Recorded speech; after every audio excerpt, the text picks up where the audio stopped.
The Soto story, as far as I can tell, has been generally well received, in large parts due to its cinematic presentation, good use of environments, set pieces and cutscenes, as well as delivering on what it promised in showing us a bunch of obscure secrets from various parts of the lore.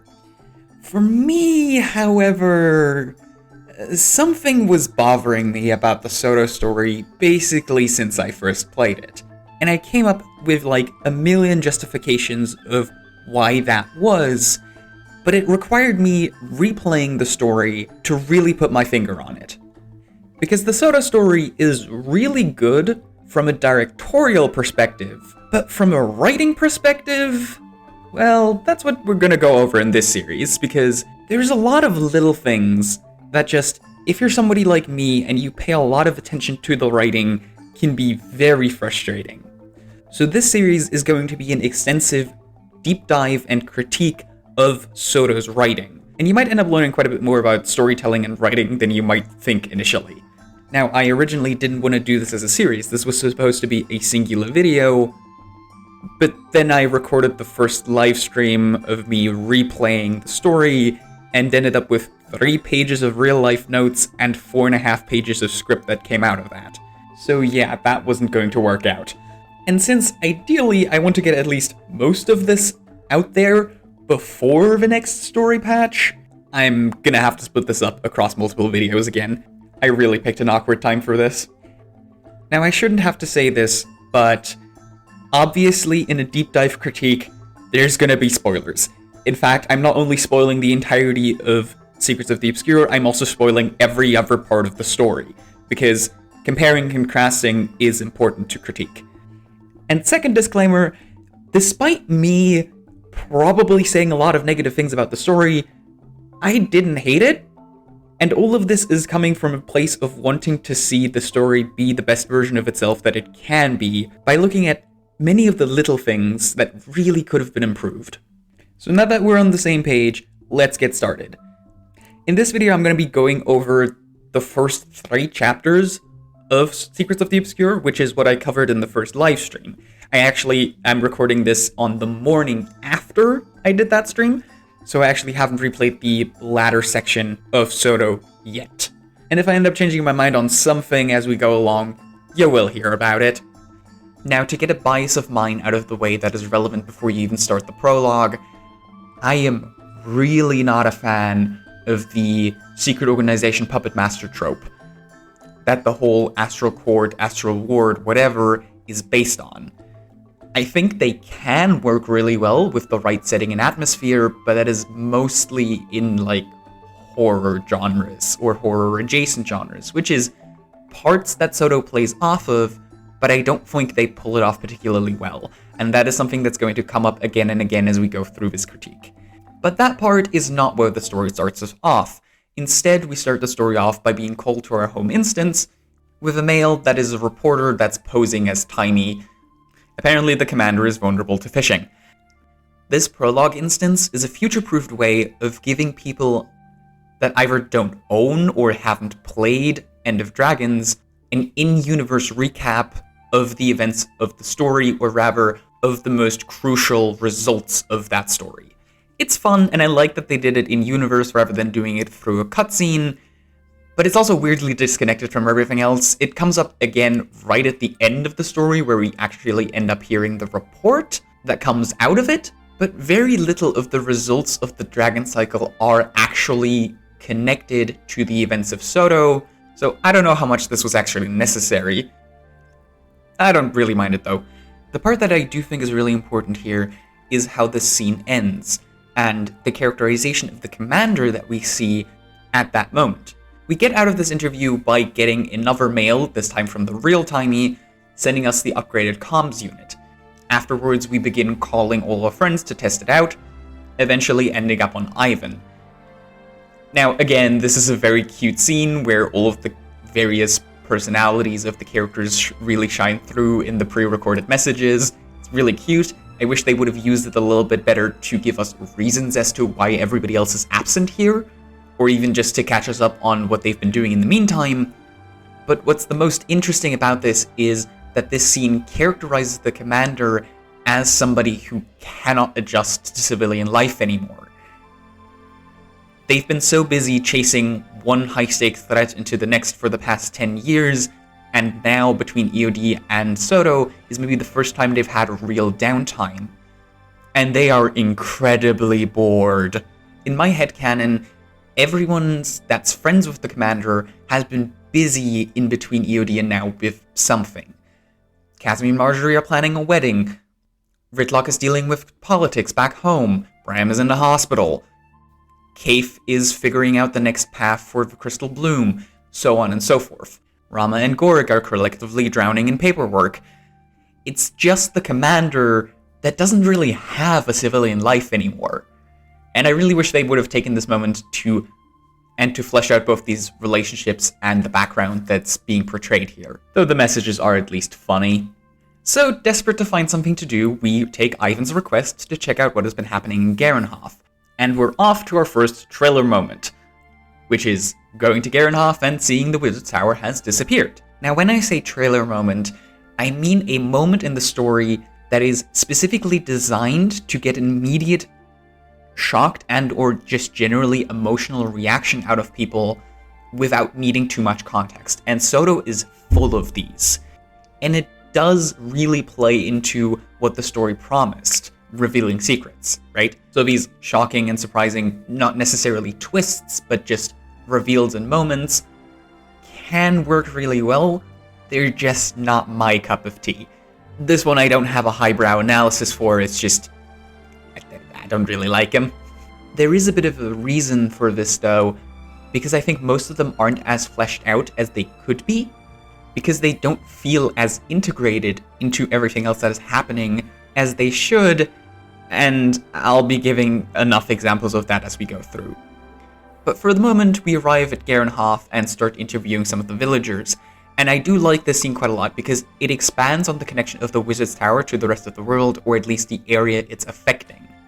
We're being shown just how much the people of Garenhof have depended on the wizard for their way of life, which is something that we've otherwise mostly only have had vague hints for. It's also a bit of early foreshadowing and characterization for Isgaren's character, showing us that he's an isolationist that does care about helping people, but really wants to do it all on his own wherever possible and involve other people as little as he possibly can. This section is quite well done, and I particularly like one of the responses that an NPC gives you. Oh, I'm getting tired of people pretending to know the wizard. There are no tours. We've never met Isgaren. He's... Oh, I apologize. I don't even know if he's a he. We know so little, and yet we speak as if we know these things. We act familiar. We know nothing. And now it's gone. This line kind of implies that people act like they really know the wizard despite never meeting them. I like to think that particularly in the fallout of the tower leaving, people have been coming up with reasons as to why it happened and acting like they have a personal connection or understanding of the wizard's plans, in part possibly to further their own standing, though that section is a bit more of a headcanon. Regardless, this is kind of an interesting bit of commentary in a sense on parasocial relationships. So on one-sided relationships where one of the parties doesn't really know the other exists, even if they are possibly providing some type of service to them, like the wizard does, while the other acts like they are actually friends or have some other type of positive relationship. I don't think we'll see this explored any deeper as we go in Soto, but it's an interesting bit of side commentary that I think is cool. So I've had a lot of positive things to say about this scene, and if this part is so well done, why is the rest of this scene so poorly integrated? The next part is we just kind of walk into a house and find some clues, or rather, find a letter that directs us exactly where we need to go. And this is where the problems start for me. First off, in the attic of this house, there's just like a console of a Suratech that's related to a completely different part of the story that just doesn't get commented on. And this happens a lot. Things just showing up and not getting commented on without that seeming intentional. And this console is so much more obvious than the actual clue that you're meant to be getting here. And there's a bunch of other little things in this house that you can interact with and get minor amounts of information from, and all it really needed was to put a thing that you can interact with on this console that then gives you the info that it's not what you're looking for, right? That is all that was required, and they didn't do it. Which suddenly, at least to me, gave me this nagging feeling that they didn't care about what house this was put in. They just put it in one that was available because it already had an interior without caring at all what it said about the house or the world or anything. It just was there, it was convenient, and it's not integrated into the world because there's a very obvious detail that's just not addressed. And this sort of thing will keep happening, and it's one of my main pain points with Soto. Just details that are present and don't get addressed at all, not in a way that is necessarily supposed to get you to think about them, but in a way that feels like they were just left there and forgotten. Now, with this one in particular, you could justify it by saying it's Ueno's equipment, but that doesn't really work because this console was here already before Soto, because it's related to a part of the personal story, because there is a secret Asuran base in Garenhof that you can only access through a particular story mission. As far as I know, you can actually walk right into it in the Skywatch Archipelago version of this map. So it's just kind of left here. Anyway, we then go back into the village and talk to one of the scared villagers, which then end up being possessed by Cryptus for a moment. Which is something that kind of feels like it gets a bit glossed over, and the whole possession thing does seem a bit weirdly generic at the start for how important it is later on. This is not a huge deal, it just felt like they could have done a little bit more of that. Now, letter in hand, we leave Garenhof and make for Gandharan Fields, getting to the scene that is, to me, the most single frustrating part of Soto, and raises the most questions in the worst way possible. Are you really telling me that it took us 10 minutes to track down an organization that's apparently been so secretive over the past at least 250 years that there are no records, no stories, and no legends of them anywhere in the lore? It took us 10 minutes to find these guys. Yes, this is connected to a big one-in-a-lifetime event of the Wizard's Tower disappearing, but really, you'd think if they've been so completely hidden for over 250 years that they'd know to clean up their messes before they leave. Right? That doesn't seem like a difficult thing to do. And now we just find them chilling outside the most populated part of Central Tyria. Like 20 meters directly from Lion's Arch. Like, seriously? And despite them supposedly watching us over the last 10 years, they didn't give their agents a heads up that it's weird for somebody in Central Tyria to talk to the commander and act like they don't know who they are. And it even gets called out later that a lot of the people that are more low to the ground in the Astral Quotes operation are fans of the commander. So, like, why do these people not have a cover story? Based on their outfits, the easiest way for them to go undetected for regular people would be for them to pose as Priory or Vigil agents, as the average citizen is not going to be as intimately familiar with those people's jobs and outfits, and will probably confuse the Astral Court for one of these at a glance. But if that is your cover, then there should be a protocol for if important Pact personnel shows up, like the commander. But instead they just tell them to go away, which makes them go from vaguely suspicious and weird to something that requires immediate investigation. Again, these people have been apparently sealing rifts like this for the past 250 years, and they've gone completely undetected by any secret organization in Central Tyria, like the Order of Whispers or the Shining Blade. I don't know how they did that, because they obviously are complete failures at stealth, and as we see in the very next story instance, also apparently don't have peripheral vision, but it just makes them feel like a bit of a joke. It also doesn't help that they chose Gandharan for this location, which is one of the most vanilla and uninteresting places in all of Tyria. This whole scene, if you think about it for more than 2 seconds, massively undercuts the mystique and imposing nature that the Wizard's Court is going for. Even just moving them into a more dangerous and remote location and just giving them a little bit of a cover story to chase off the commander instead of just telling them to go away would have made them seem so much more mysterious, powerful, and important, and they just don't do that for no reason.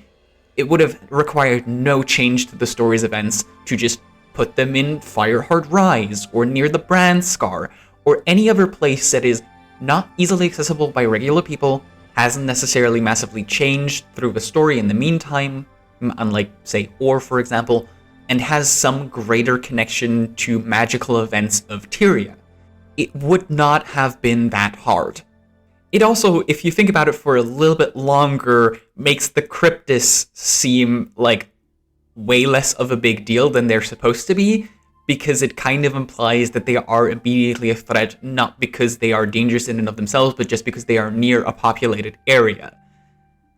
Imagine if the Cryptis were still treated with the same amount of danger and importance if they spawned a little bit further out, just in the woods in Ashford, for example, which is still in a location that is close enough to civilization that you can go with the justifications that Cryptis seek out people as their victims specifically, without making it so incredibly easy for some random farmer to just be on their way from the market in LA to their homestead and walk into this entire operation.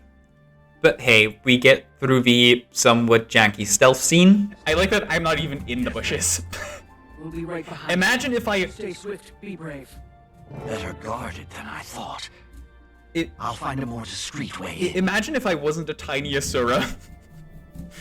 I'm a tiny Asura just, like, kind of kneeling next to a bush. You can vaguely consider me hidden. Imagine if I was a large char.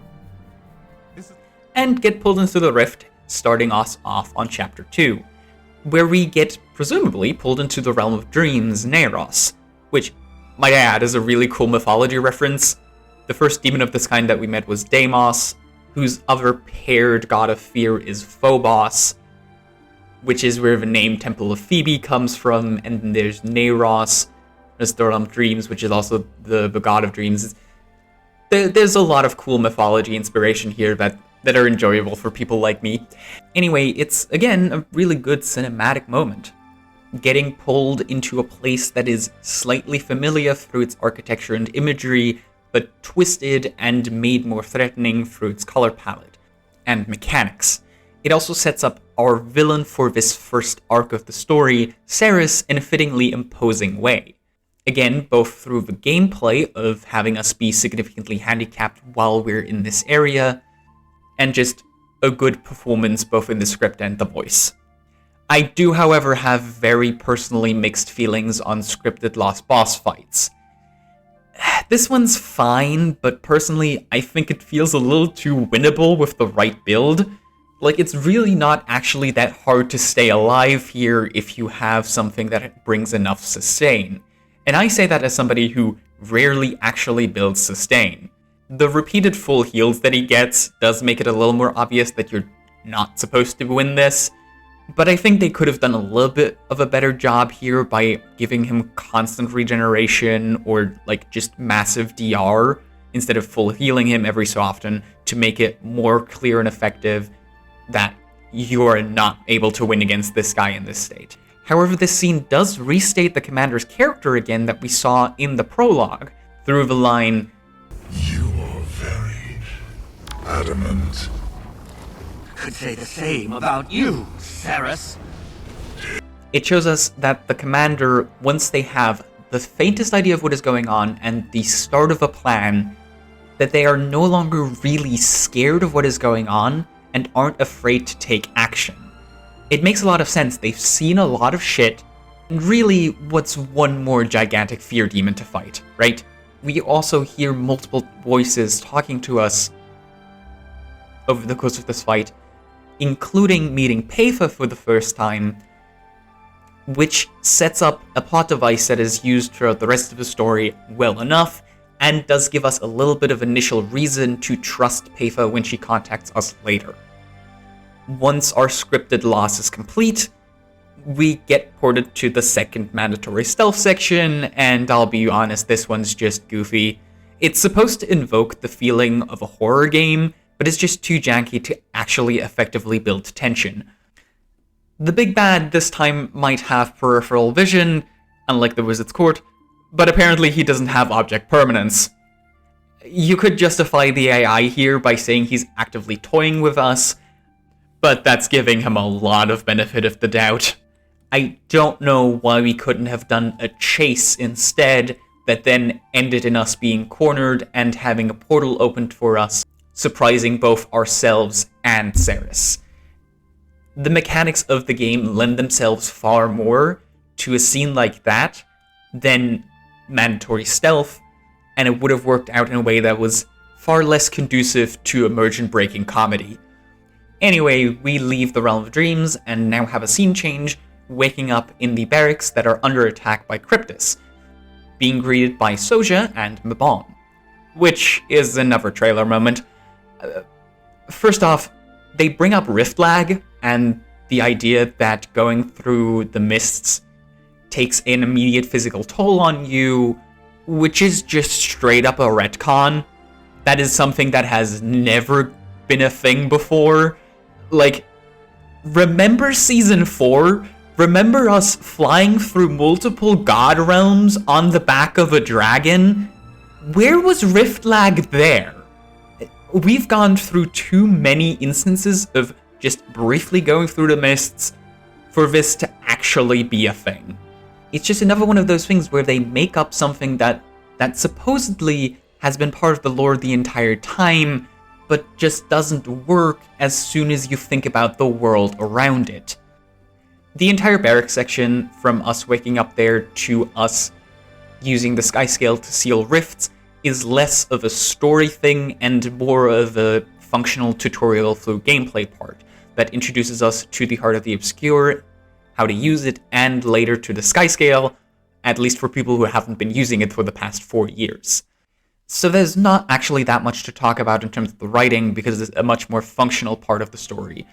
I like this, that they are doing tutorials through gameplay rather than just text or anything like that, but that means there's not that much to talk about. So let's instead talk about something else, and that's the extensive amount of fan service present here. The whole concept behind Soto is just one big ball of fan service, with the Wizard's Tower being a location people have speculated about since the release of Guild Wars 1, and us getting Soja back after like 6 years of her being absent, alongside references to Deimos, and the first like major supporting new character that we get introduced to being a Morsat. It's a lot of fan service, and this is a particular opinion of mine. I don't necessarily think that's a good thing. Call me pretentious, but in my opinion, fan service is the equivalent in writing to low-hanging fruit, and it's not actually conducive to good storytelling or creativity. It works well enough in Soto because they're not doing anything completely stupid with it, but trust me, I will bring this up again, and it does factor into my conclusions overall. Anyway, once we're done fighting a bunch of Cryptus, we have another really crucial scene, what I call the meeting on the platform, where we get introduced to a large section of the remaining supporting cast, for a whole bunch of post-combat exposition dumping. There's an interesting bit of lore here that implies Eparch is the way that he is, in part because he got rejected from the Wizard's Court. I desperately hope this is something that gets explored in the upcoming stories, as this will also serve as a fantastic setup for themes of outgrowing your past, a path that Soja is clearly headed towards. But for now, it's just kind of an aside. What's far more noticeable is that this is where we start breaking character for the commander for, like, no reason. This scene was far more frustrating the first time around I played it, because essentially, the 4 people you talk to on this platform represent 4 different relationships that people have with the commander. Soja sees them as an old ally that they really want to catch up with, but have kind of lost touch with. Mabon sees them as kind of an equal doing the very same work that the Astral Court does, just inside of Tyria. People that are closer to the ground, like Frode, are kind of fans of the commander, treating him like a folk hero as many Tyrians would. And then there's Lear, who acts more arrogant, and like the court is way more powerful and capable than the commander. Guess you're about what I expected. And what did you expect? Couple more scars. Taller, maybe. I jest. We monitor you as we monitor all magical anomalies. Don't worry. You're one of the good ones. If you weren't, well, you'd be dead. Now, that last part in particular has upset me, and it upset me way more on the first playthrough than on the second, not because it questions our incredible power as the player, the almighty commander, no, just because the comments of Lear go completely unacknowledged. Lear is essentially implying that they could kill us at any time, which at this point in the story is kinda laughable. Remember the Balthazar fight? Or rather, Balthazar fights? We died and came back on our own without help. Like, better people have tried. And the lines of the final Balthazar fight, I am fire, I am war, what are you, still standing, are in my opinion one of the most powerful and iconic lines in the entire franchise. There is no reason for Lear to act differently because of this, but the fact that this exchange goes completely unacknowledged by the commander in any way feels weird to me. It would have been really easy to fix. You just have the commander comment that, as I said, better people have tried, and Lear then implied that they would have acted way earlier than now if they foresaw the commander becoming an issue, because they've not always been as ridiculous as they are now. This is just another plain missed opportunity to make the court and its members feel like they are actually as omnipresent and knowledgeable as they present themselves. Just like a lot of things in Soto, you just kinda have to go along with what you're being told, rather than actually being shown or given examples of the effects or of the impact that things supposedly have. As I mentioned, on first playthrough this upset me way more, and I'm still a bit upset about this, but now on a second playthrough it really does seem like more of a characterization of Lear than anything else. It's just a massive missed opportunity in my opinion, especially because these differing viewpoints between the characters don't get mentioned. But clearly these differing views would have come up as these people have worked together, but they just barely acknowledge each other's existence. At least in this scene, and I think that could have been done much, much better.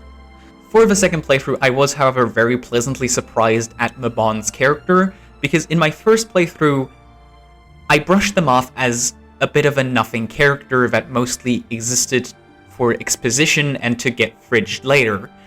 But on the second playthrough, there is actually far more to his character than I gave him credit for initially. He's generally very respectful, cognizant of his place in the world due to his troubled history as being a Mersat, and the implication that has for the world, and has a crucial role in shaping both the direction of the story and the path of the Astral Court, particularly through his relationship to Isgaren. There's a lot more here than I initially thought, and I'm glad I did the second playthrough to notice things like this. The commander's characterization, on the other hand, just feels extremely sloppy. I talked repeatedly about how at the start of the story, they very much come across as the tired, cynical veteran that doesn't know how to live a normal life anymore, and this angle basically gets dropped from here on out, and they write the commander as far more naive and easily confused than is necessary.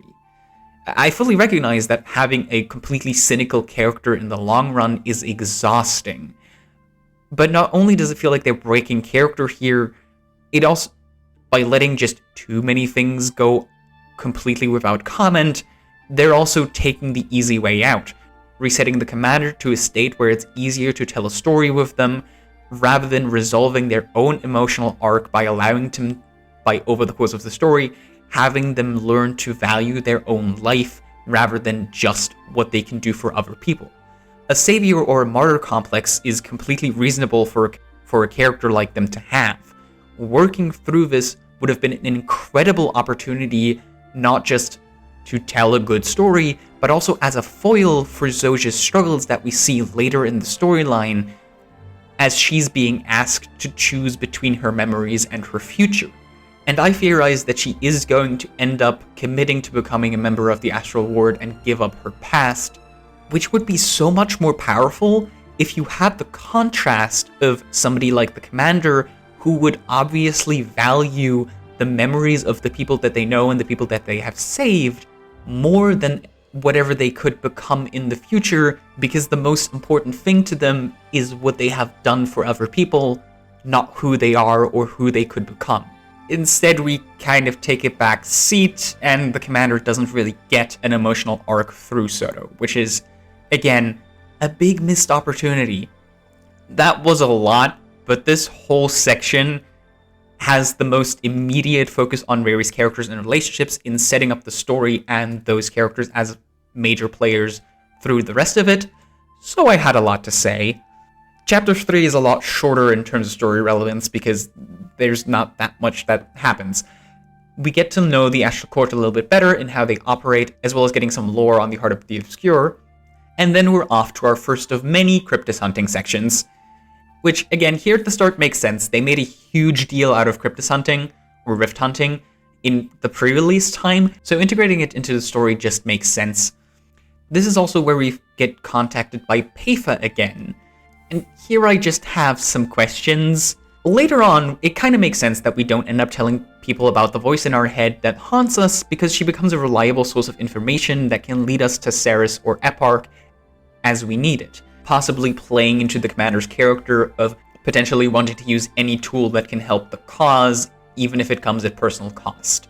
But right here at the start, even though this voice has helped us a little bit with Ceres, it's weird to me that we don't bring it up with anyone.